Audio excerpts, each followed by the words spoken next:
Thank you, everyone. Dave Min, California 47, and I'm an attorney, a former law professor. Had the chance to ask a few different lines of questions earlier with Mr. Indyke. And I have to say I'm very surprised that he did not take the Fifth Amendment. I think it's very likely he perjured himself over and over and over again. And just to give you a few examples, I'm not going to go into detail, but he claimed, and I think this is in the statement you all received, that he had no knowledge of any women or girls, and yet that doesn't account for the fact that numerous women have described how he helped them fix their problems. One woman had described how he had helped her get an apartment. He helped women with their immigration issues.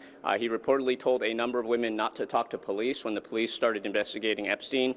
It's just not credible to claim that you had no knowledge of what was happening. I asked, among other things, about the $725,000 that he withdrew in cash at the maximum level of $75 to $100 per withdrawal. That doesn't trigger federal reporting.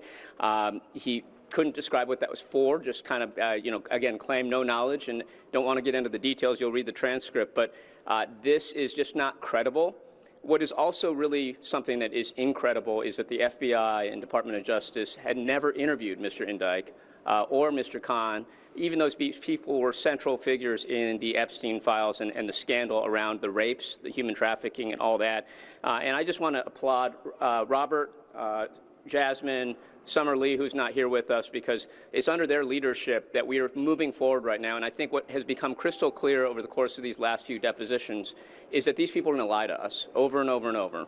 And what is really important is that we get the documents, because the documents are the things that can actually show us what actually happened here. I suspect he's going to give a few more hours of saying how he knows nothing in defiance of actual evidence showing he knew a lot. I think he, again, is perjuring himself. If I was advising him, I'd tell him to take the Fifth Amendment, because I believe he's guilty of perjury. With that, I'm going to turn it over to Mr. Walkinshaw.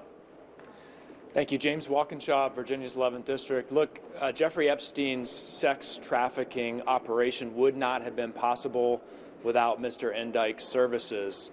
Legal services, yes, but as we heard today and has been reported, he was a personal fixer for Jeffrey Epstein, fixing any problem that existed in his life. And he would have us believe, much like President Trump, that despite the long and in-depth relationship that he had with Mr. Epstein for 23 years, that he saw no evil or heard no evil about the crimes that were being committed.